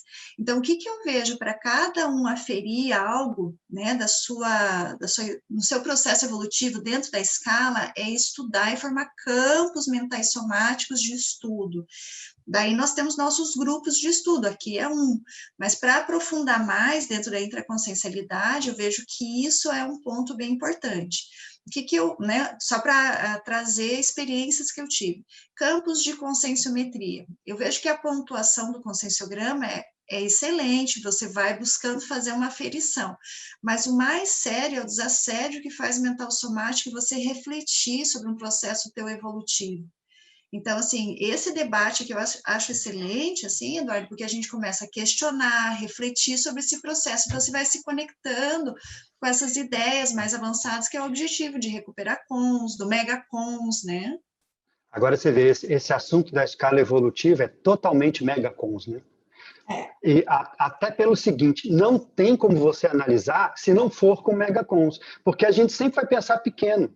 Aí você vai olhar, você vai estar dentro ali olhando para fora. Você tem que estar de fora olhando para dentro, né? Para você ter a visão geral. E outra coisa, eu acho muito importante, porque eu falei no início ali, ver as outras escalas da Conscienciologia. Tem muita informação ali que se ela complementa isso tudo que a gente está falando, né? Então tem um rol de escalas de ciclos para a gente analisar. Estou super de acordo, assim, e só para fechar, quando a gente está num ambiente otimizado, com campo de estudo, né, temos muitas ferramentas, conscienciometria, consciencioterapia, mas quando a gente está num campo otimizado, com essa intenção de autoconhecimento, e o grupo podendo dar algum feedback, uma percepção de um olhar que a gente ainda não viu, isso vai ajudando a gente a aferir aonde que a gente está. Porque nós temos pontos cegos, né? Então, os colegas evolutivos nos contribuem muito, porque daí tem manifestações, coisas que às vezes você não está tão atenta, né? E isso contribui ao feedback de fora. E lembrando que o conscienciograma, ele tem esse olhar da escala evolutiva. Então, cada folha, você começa com questionamentos mais simples, lá da consciência mais imatura para mais evoluída, que é o serenão. Eu queria trazer para a gente falar um pouquinho da 27 e conectado com a 15, que a 27 é assim, né? Então, para qual é a utilidade, então, que a gente pensar da escala evolutiva, né? Para que ela existe aí, ou o que ela nos proporciona? E daí a 27, ela traz a evolutividade. O nível evolutivo aponta a diferença entre as consciências. O saldo da FEP, logicamente, é individualíssimo. E aí eu fiz uma conexão com a 15, que é a condição que do evoluciólogo para cima não há mais influência interconsciencial negativa da baratrosfera. Então, aí a gente começa a entender, falar, não, mas então escala evolutiva, a conexão, a liberdade que a gente vai tendo. Inclusive o Robson fez uns comentários bem bacanas no chat sobre essa condição, né? E aí, continuando na 15, tem nas comunexes evoluídas o tempo integral permanente é dedicado à interassistencialidade. Então, chegou, a gente deu toda essa volta e voltamos no início, que é do primeiro comentário lá da Marta, que o nosso objetivo é chegar lá. Mas, para chegar nesse patamar, olha só, que acontece nas comunexes evoluídas, até chegar lá, a gente tem, assim, um tanto de aprendizagem e de cognição e para aurir. Então, acho que eu queria trazer, assim. E aí, Eduardo, você falou, né? O objetivo do Megacons é a gente expandir. Expandir, e se a gente for pensar na 23, que daí começa a dar uma pimentinha. A evolução das consciências, da consciência, não é somente para cima, mas também ocorre para as laterais e para baixo, quando é preciso abraçar quem ficou para trás, a fim de ascender conjuntamente.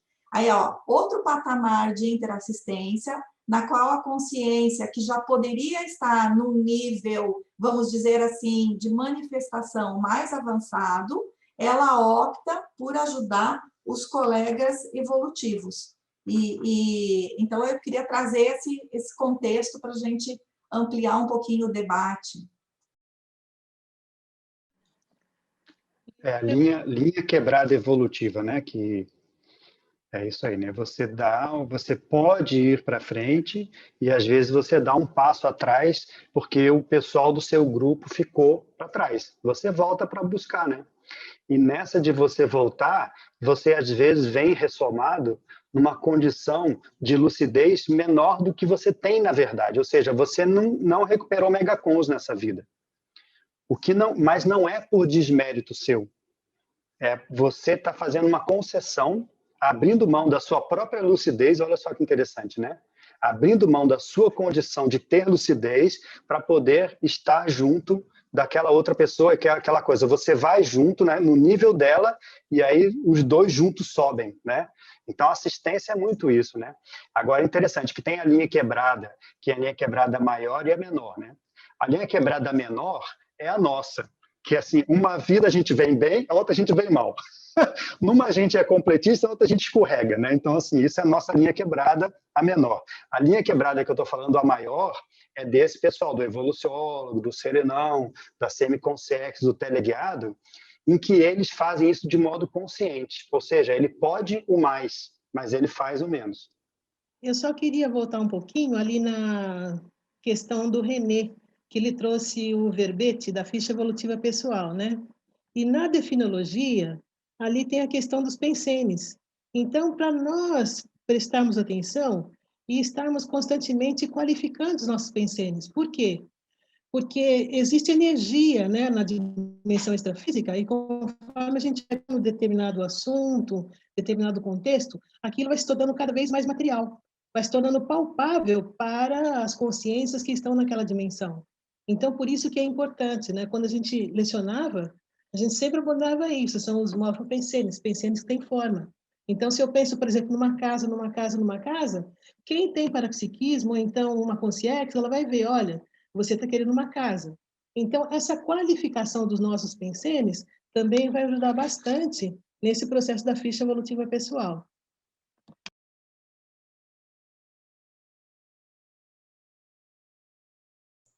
Eduardo, você poderia comentar a 56?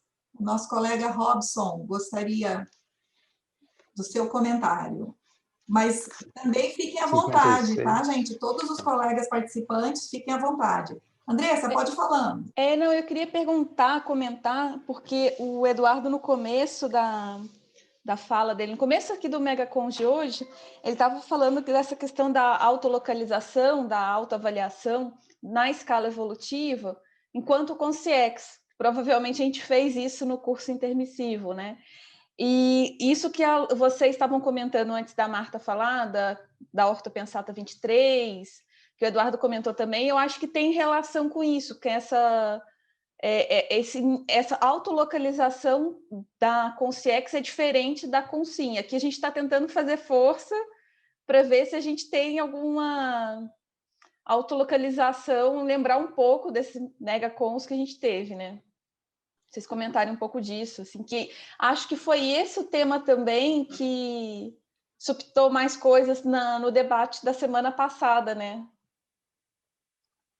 É verdade, Andressa. Por exemplo, a pergunta pode ser o seguinte: vamos supor que você é desperto. Você é desperto como consciex, ou como consim, ou como consim e consciex, ou uma coisa não tem nada a ver com a outra? Quem gostaria de responder? Eu gostaria de saber, porque eu também não sei exatamente a resposta para essa pergunta. Eu colocaria que, só para complicar, né? Porque tudo depende da perspectiva, né? Assim, aquilo que você está falando, a gente está aqui de consim tentando fazer uma análise mais ampla possível dentro das limitações com o parapsiquismo que a gente tem, com o conhecimento que a gente tem. Mas provavelmente essa escolha já foi feita por nós enquanto conscientes, né? Em algum momento a gente pensou, se a gente, né, dependendo da nossa liberdade de escolha, como foi colocado, a gente está aí numa ProEx, tentando fazer uma ProEx ser executável. Então, então seria interessante, dentro dessa análise, assim, dentro da FEP, dentro da escala evolutiva, tentar entender qual é o caminho, realmente, qual que é a ProEx. Né? Aí a gente cai na questão de ação já, né? Assim, a gente está discutindo várias coisas aqui, mas eu já estou no processo, né? Várias escolhas já foram feitas, várias análises já foram feitas, e eu agora já estou, vamos dizer assim, no fluxo daquilo que já foi pensado. E, então, acho que é importante a gente tentar reconectar com isso, né? Para que a gente possa fazer da melhor forma. Não sei se eu ajudei ou compliquei. Deixa eu ver se eu complico mais, Mar. O Valdo, às vezes, chegava e falava assim, olha, chegou uma consciex na paralencologia aqui na minha tertúlia, e esse aqui é desperto. Aí eu quero entender o seguinte, o que significa isso? Ele é desperto quando ele vier ressomar, ele vai ser desperto, ou ele é desperto como consciência, na condição da escala evolutiva, né, em que o desassédio é só um dos itens, ele é o 50% da escala evolutiva, e aí quando ele vier ressomar numa próxima vida, ele vai ter que se virar, né, vai ter que se esforçar para expressar essa condição evolutiva dele, ou não. Né? Então, assim, eu penso que quando a gente fala que uma consciência está lá no nível dos 50% da escala evolutiva, ele expressa aquilo na condição consciencial dele melhor. Né? Então, você está no teto da manifestação. Aquele cara, ele tem condições de ser desperto. Agora, quando ele vem ressomar, depende da situação. Ele pode vir numa situação como infiltrado e não manifestar nada da desperticidade dele. Ele pode vir numa situação, às vezes, que tem tudo na mão, e aí sim ele vai dar os megacons de desperto dele, né? Então, eu penso isso muito, e lembro também de casos do professor Valdo, que contou de exemplos de evoluciólogos que vieram aqui e ficaram sem lucidez, né? E às vezes tiveram até, eventualmente, alguns assédios eventuais, em que os amparadores tiveram que ajudar. Então, eu acho que assim, a pessoa, como evoluciólogo, por exemplo, ele pode ser, como evoluciólogo, ele é 75% da escala evolutiva. Ou seja, ele tem 75%. Quando ele vem e perde os cons, ele vira nada. Né? Aquela criança lá na idade da adolescência, né? Dos psicólogos aqui, que está com o porão todo aberto, ela é um evoluciólogo ou ela é um adolescente que tem condições de virar evoluciólogo depois de ficar maduro? Né? Então, assim, a pessoa vai ter que se esforçar para fazer jus àquela condição evolutiva que ela tem como consciência, como consciex. Queria ouvir os comentários aí. Eu estou pensando, Eduardo, nisso que você falou, que o Amar falou também, que talvez um fator determinante seja a liberdade. Tipo assim, uma coisa é eu não recuperar os cons porque eu escolhi vir numa condição de infiltrado. Outra coisa é, eu precisava dessa condição para fazer o que eu tinha que fazer e não consegui. Então, talvez esse seja um parâmetro de que, se tem liberdade, a pessoa domina. Então, ela pode escolher manifestar ou não.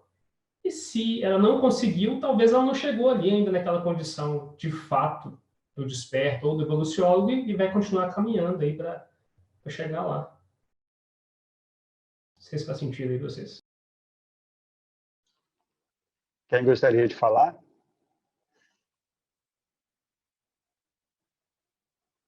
Acho que o João está falando, mas está sem microfone, João. Na Pensata 18 ali, olha só o que traz. Ó. A posição da consciência na escala evolutiva das consciências diz respeito ao seu nível evolutivo anterior já plenamente dominado, né? E ao seu nível evolutivo superior que pode estar começando através das extrapolações. Então, se considerar isso, eu penso que para dizer que o cara é desperto, entende? Essa condição tem que ser mantida também intrafisicamente, né? Se já dominou, senão é que nem o evoluciólogo que está ali, né, vacilando. Ele ainda não, ele está lá, mas ele ainda não assentou isso na sua manifestação intrafísica também.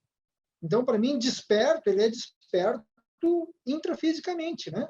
E extrafisicamente, por consequência, também. Mas, por exemplo, João, vamos supor que a pessoa conseguiu a desperticidade em 3 anos hoje, né? Nessa vida, na verdade, né? Isso garante que na próxima ele vai ser também? Não. Ou essa foi a primeira vez que ele conseguiu? Entendeu? Não, ele está entrando. Eu acho que não garante, é aquele que garante. Entende? Exatamente. Aquele que então, garante, não é esse que veio. Aquele que já conquistou. Mas teve um bom desempenho, mas evolutivamente, ao longo das existências, é um desempenho esporádico. Não, esse não garante. Né? Então, esse que garante, sim, eu penso que ele garante em qualquer ressoma essa condição. Então, esse é. Né? A forma de pensar, pelo menos. Né? Sim. Quem pensa aí igual, diferente, mais ou menos? Eu fiquei pensando, mais ou menos igual. Eu fiquei pensando, Eduardo, na questão assim do ambiente de ressoma da pessoa, que isso pode impactar também, né?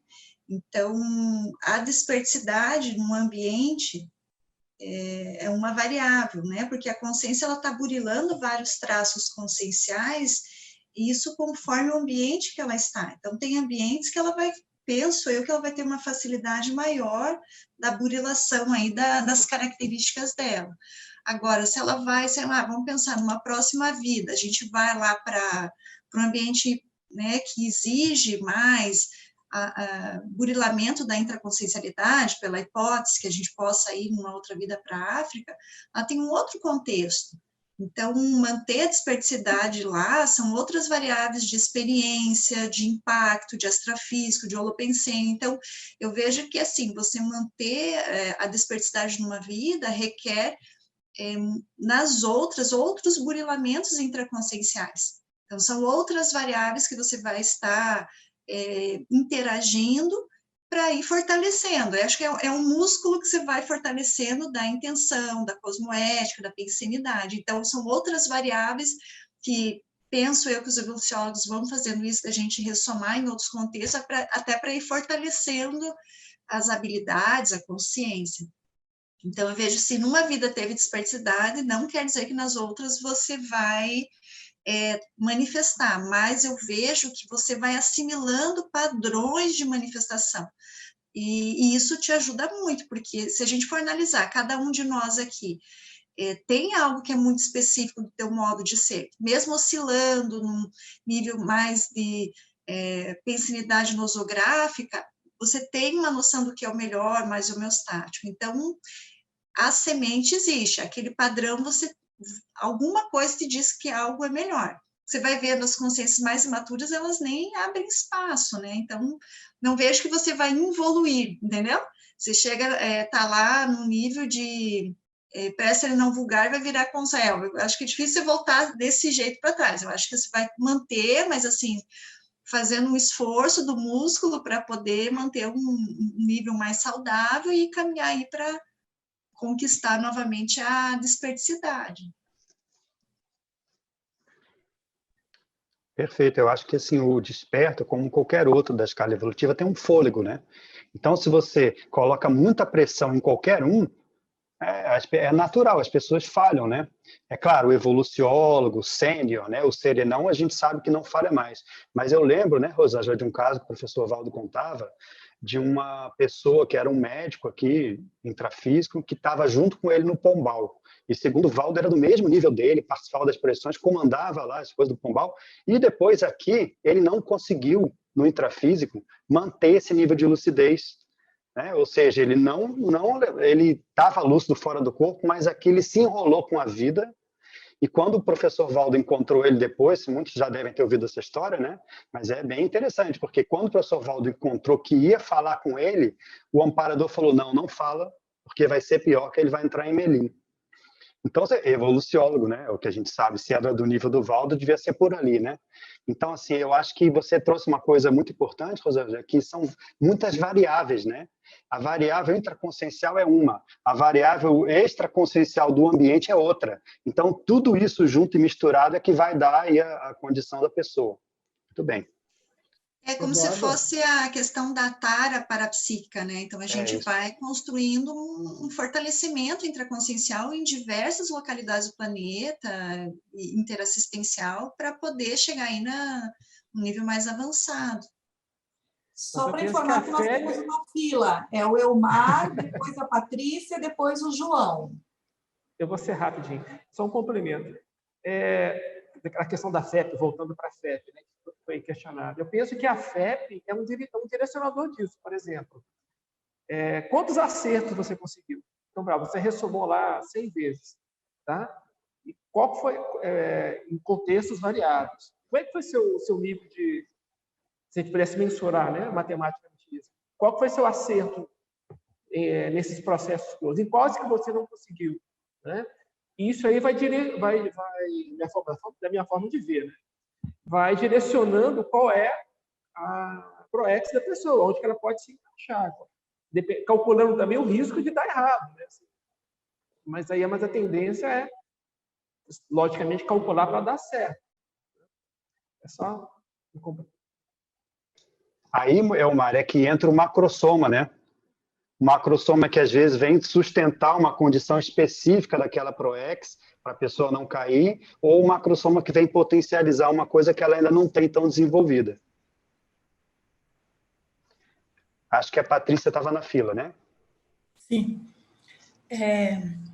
Pensando naquela pergunta, Edu, que você fez, assim, qual que é o nível enquanto com 5, com 7, eu acho que o nível é da consciência. A consciência e é em função da FEP dela. Quando ela vira com sim, ela pode realmente assim, ficar obnubilada, ter lucidez mascarada. Isso lembrando o quê? Do caso, por exemplo, do Renzo Tosi, do Sebastião Caldas, né? Mas acontece assim, que a pessoa não volta a ser, se ela é desperta, ela não vai voltar a ser com os réus. Ela vai ter uma maturidade, mesmo que obnubilada, para manter um nível de desperticidade em termos de não pisar tanto na bola, sabe? Assim, ela não vai conseguir fazer besteira o suficiente para baixar de nível. Então, ela mantém o nível de desperticidade dela, mas sem ter lucidez quanto a isso. Seria o caso, por exemplo, do Renzo Tosi. Ele não tinha lucidez, que ele era evoluciólogo, mas ele poderia ser evoluciólogo. Essa vida ele não desempenhou intrafisicamente com todo o potencial de evoluciólogo dele, mas também ele não fez besteira que baixasse o nível evolutivo, porque ele tinha maturidade, ele tinha uma FEP que sustentava aquele nível.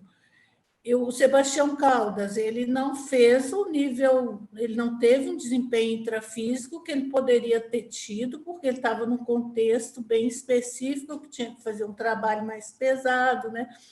Mas isso também não baixou ele de nível. Eu penso assim, que a consciência mantém o nível de maturidade dela, que é sustentado pela FEP, e assim, aquilo é uma conquista dela, ela não consegue mais fazer besteira que seria uma besteira do nível inferior. Isso, a gente anda para frente, né, Patrícia? É. E uma coisa importante que você falou é o seguinte, vamos supor que a pessoa está lá beirando a dispersidade, como o João falou, né? E aí ela vem numa vida e pisa na casca de banana e cai, né? Olha só como que ela vai aprender com isso, e isso vai fortalecer justamente a condição de desperto dela. Então, ela vai descobrir e trabalhar um traço que estava faltante ali. Na próxima, ela vai vir um desperto melhor ainda. E, na verdade, é assim que a gente evolui, não é? A gente vai descobrindo os erros e trabalhando, descobrindo os erros e trabalhando. O nome disso é paracicatriz. E as paracicatrizes, né, bem tratadas e bem resolvidas, é que vão dando o estofo para a gente na escala evolutiva. Então, é assim que funciona o processo, penso eu. Concordo. Estava pensando numa outra condição que, assim, até um determinado nível da escala evolutiva, a pessoa ela vai se manifestar mais intrafisicamente, digamos, no seu desempenho da escala evolutiva, e a partir de um determinado nível, mais extrafisicamente, certo? Ou, né, semiconsciencialidade. Mas, pensando nessa manifestação mais intrafísica, eu lembrei que o Valdo 2 vezes falou em ciclos de 20 anos. 20 anos sem nenhum episódio, sem sofrer nenhum episódio de assédio para se transformar desperto, esse era o critério anterior, e 20 anos também como tenepsista para ter a sua OFIEX, né? Então, quer dizer, para a coisa assentar, leva tempo, né? Não é uma manifestação esporádica e uma desperticidade que a pessoa começou a fazer TENEPS e virou desperta em 3 anos. Eu penso que não é bem assim, né? Eu até me lembro de um episódio lá que caiu um pedestal com o microfone do professor Valdo, e ele disse, olha, aquilo ali quebrou meus 20 anos sem sofrer assédio, né? E ele disse assim, eu vou ter que começar tudo de novo. Óbvio que não era essa a situação do professor Valdo, né? Mas ele estava manifestando sobre essa condição da manutenção, né? Claro que a gente vai aprender com os erros. Ali ele aprendeu também alguma coisa naquele processo. Não teve outra situação onde ele foi empurrado também? Aprendeu mais um pouco. Ok, se o professor Valdo pode aprender, porque quanto nós temos para aprender nesse processo ainda, né? Mas eu estava pensando nessa questão do que a gente falou assim, o desperto no intrafísico, no extrafísico. Não, é desperto no intrafísico, pelo critério anterior, 20 anos sem sofrer assédio, né? Dominando o processo. Não é qualquer coisinha, não, né? Tem a conquista, né, João, e tem a manutenção, né? As duas são importantes nesse processo. A gente só lembrando, né, pessoal, a gente já chegou no horário, só queria fazer uma última pontuação. Uma coisa é você olhar a conquista da escala evolutiva no contexto de uma vida. Isso, como o João falou, 20 anos, da dispersidade, da OFIEX.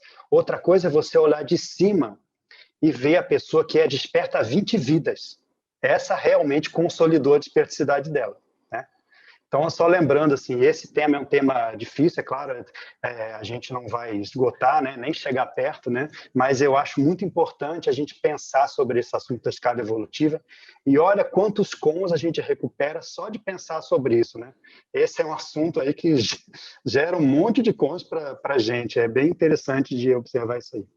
Pessoal, eu agradeço a todos, então, a presença e a participação de hoje aí com as ideias, tá? E até a semana que vem, até o sábado que vem. Tchau. Tchau. A próxima semana eu me apresento. Ok, Elmir. Um abraço para você, hein? Tchau. Tchau. Falou.